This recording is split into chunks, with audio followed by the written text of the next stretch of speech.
Et c'est une plongée dans la musique populaire du XXe siècle que nous vous proposons ce soir. La musique comme marqueur des grands événements et de l'évolution de notre société, du rock au rap en passant par le blues, la country ou encore le bal musette. Nous allons décrypter cette bande-son idéale pour raconter notre société du XXe siècle, ses bouleversements, ses combats, ses souffrances, mais également ses joies. Avec nous en plateau, Éloi Fétus, bonsoir. Vous êtes professeur de philosophie, conférencier et musicien, et vous sortez ce livre qui s'appelle « Désaccord quand le peuple réveille la musique ». C'est aux éditions de l'Atelier. Ce livre, on peut le dire, ce n'est pas un simple essai sur l'art, sur la musique, mais il interroge également le rôle politique et social, effectivement, de tous ces courants musicaux. En gros, la musique comme marqueur de notre société moderne. C'est ça que vous avez voulu démontrer. Oui, bonsoir Nicolas. En effet, c'est l'idée. L'idée, au-delà de ça, même si le fil rouge, c'est l'émancipation collective, la musique comme outil de libération des peuples, c'est aussi un ouvrage qui a pour but de vulgariser et d'initier les gens à la philosophie d'une manière assez attractive. Ça passe notamment par le sujet principal, la musique, qui intéresse bien des gens, mais aussi par les illustrations qui parcourent le livre, les références filmiques, les séries, les musiques qu'on peut conseiller, tout un tas de choses qui ont pour but de rendre ce bouquin de philo attractif et pas pénible comme c'était le cas de ceux que j'ai pu lire par exemple pendant mes études. En fait, c'est un fil rouge à travers la musique de nos 100 dernières années, à travers effectivement des mouvements qui ont marqué l'histoire et qui ont marqué certains mouvements d'opinion. Exactement, ça focus en particulier sur les musiques du XXe siècle. Donc ça peut être du flamenco en passant par le tango, le rebetiko, la musique traditionnelle grecque, jusqu'au hip-hop et à la techno par exemple. Alors, votre livre, il s'appelle « Désaccord quand le peuple réveille la musique ». Pourquoi vous avez choisi ce titre? Et après, j'aurais une question subsidiaire par rapport à ce titre. Très bien. Eh bien, tout simplement parce que la musique, elle permet une souveraineté, c'est-à-dire qu'elle n'est pas dépendante des classes dirigeantes, par exemple. Elle est souvent le fait des couches populaires, à contrario. Et en cela, elle s'extrait des carcans dans lesquels parfois on peut l'enfermer. Elle sert aussi de porte-voix à certaines causes sociales qu'on n'entend pas ailleurs.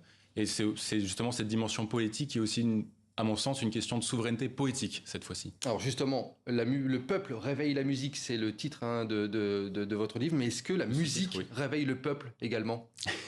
L'idée, c'est aussi de travailler sur les jeux d'aller-retour, les effets de miroir entre la musique et la société, parce que la musique se fait toujours l'écho d'une société, ou du moins de certaines contre-cultures qui animent cette société, et qui, par leur aspect dynamique et justement opposé à l'ordre établi, anime aussi un peu le débat des idées et tout simplement les réflexions politiques qu'on peut avoir autour d'elle. La musique, ça a été l'arme de tous les opposants, de tous les gens qui ont voulu s'exprimer à un moment donné dans l'histoire. Alors, peut-être pas de tous les opposants politiques, parce que certains n'en ont pas besoin, mais oui, en tout cas, elle accompagne...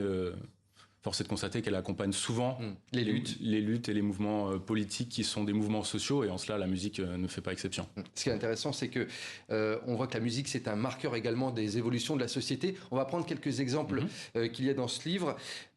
Déjà, je voulais qu'on commence par ce qui est pour moi l'un des plus intéressants, c'est l'apparition du rock dans les années 50 aux États-Unis. On est en pleine guerre froide. Elvis Presley, Jerry Lee Lewis, Chuck Berry, pour ne citer que. Un rock qui fait un carton auprès de la jeunesse américaine. Mais alors là, ce qui est intéressant par rapport à l'histoire, c'est que dans les couloirs du FBI, il y a un bruit qui court. Cette musique viendrait de Russie. Oui, ça c'est marrant comme anecdote. En fait, ça dit davantage de la paranoïa de l'administration américaine à l'endroit de ce qu'on appelait à l'époque la peur rouge, la peur du socialisme.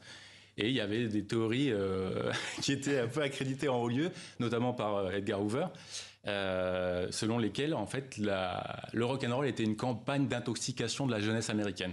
Donc là, c'est un prolongement en fait de la guerre froide, mais sur le terrain musical. Exactement, sur le terrain culturel.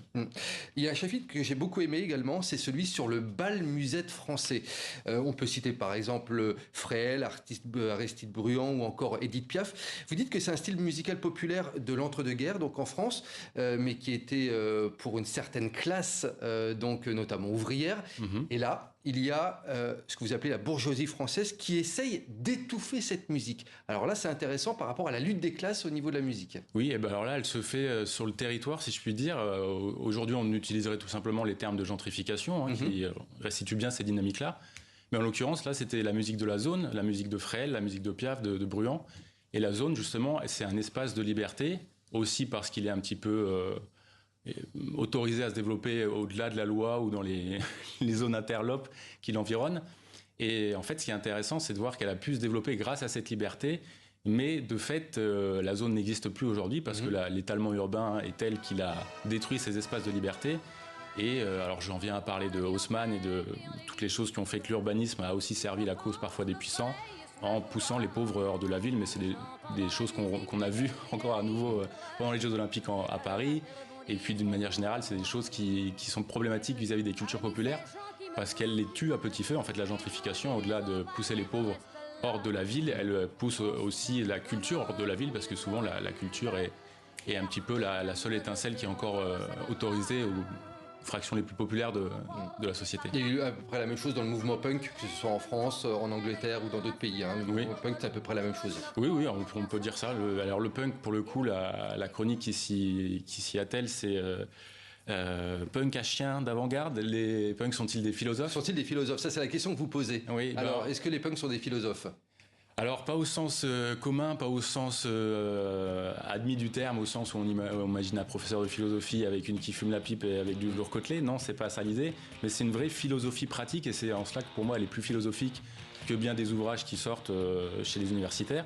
Au sens où on pourrait faire le lien assez aisément entre l'attitude des punks et celle de Diogène, c'est-à-dire le mépris des conventions sociales et une forme d'intégrité politique qui passe par une intégrité existentielle, en fait, si je puis dire. Le punk, c'est vivre libre avant tout, c'était ça. Clairement, c'est ça l'idéal qui anime cette pensée, et c'est en cela qu'elle est proprement philosophique.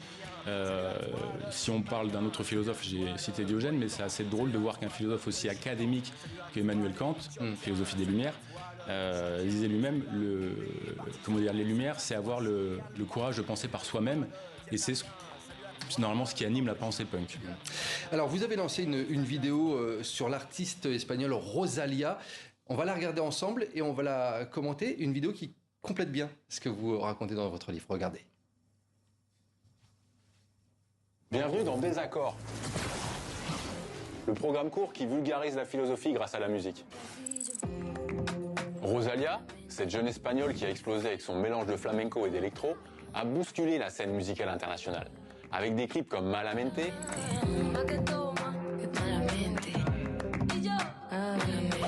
elle s'est appropriée l'univers gitan avec ses robes flamenca, son ambiance de corrida et une imagerie colorée. Mais voilà, Rosalía n'est pas gitane, elle est espagnole. Alors la question qui se pose, c'est celle de l'appropriation culturelle. C'est un peu comme les hipsters des beaux quartiers qui s'habillent avec des vêtements issus de la culture ouvrière, ou comme Miley Cyrus,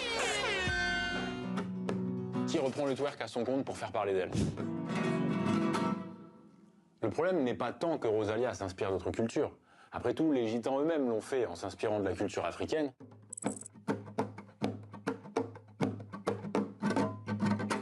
Et de la culture arabe.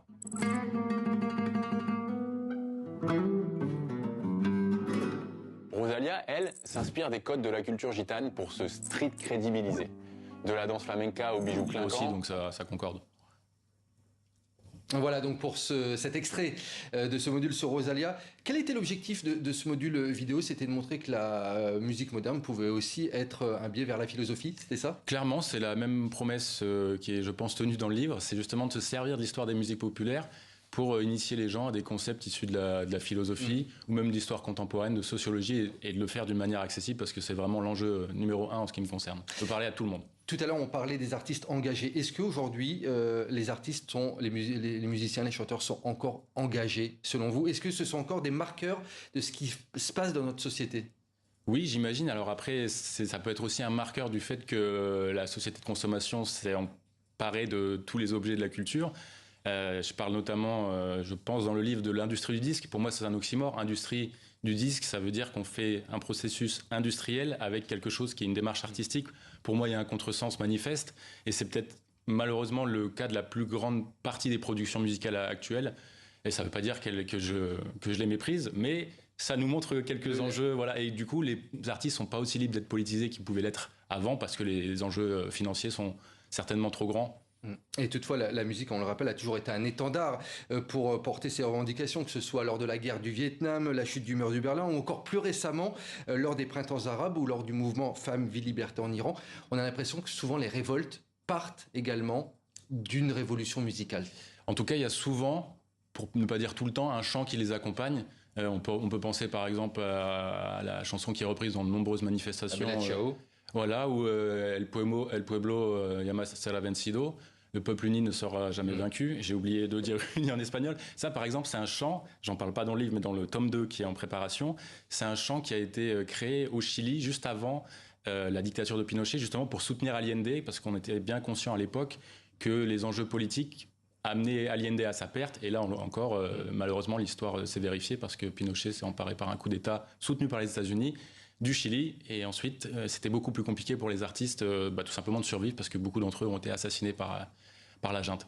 Parmi les artistes très très engagés, il faut signaler quand même Fela Kuti, qui est l'un des artistes du continent africain donc, qui a le plus revendiqué et a été sur des sujets brûlants. Notamment, il est très connu pour ses brûlots antimilitariste Fela Kuti, vous en parlez dans le livre. Oui, c'est un artiste qui a marqué par son engagement la musique. Oui, c'est en gros il a remis l'africanité au centre de sa musique, au sens où le Nigeria était quand même victime de colonialisme puis d'impérialisme, et lui il a été à lui seul quasiment le contre-pouvoir de cette dictature nigériane. Et c'est assez intéressant d'ailleurs de souligner que c'est sa mère, qui était une féministe africaine d'envergure à l'époque, et puis une femme qu'il a rencontrée aux États-Unis, qui l'ont un peu initié vers cette voie-là, vers ses revendications plus politiques, parce qu'avant de les entendre et de les écouter profondément, lui, il était un musicien de jazz, j'allais dire lambda, c'est un petit peu maladroit, mais en tout cas, il n'avait pas découvert encore ce qui ferait la singularité de sa musique et de l'afrobeat, à savoir un message délivré de manière assez vindicative, avec le mélange, ce qu'on appelle le pidgin, le mélange d'anglais nigérian, qui était celui des gens qu'il côtoyait. Et d'ailleurs, il a même créé ensuite la République de Kalakuta, une république qu'il voulait autonome au sein du Nigeria pour lutter contre la dictature. Je vais peut-être pas m'étendre sur tous les déboires qu'il a subis. On peut découvrir effectivement tout ça dans le livre et beaucoup d'autres exemples. C'est très intéressant, et il y a également beaucoup de références musicales. On peut se faire vraiment une bande originale vraiment parfaite grâce à votre livre qui s'appelle Désaccord quand le peuple réveille la musique. Merci beaucoup, Eloi Fetus. Merci à vous d'avoir été avec nous dans ce 64 minutes. Merci beaucoup.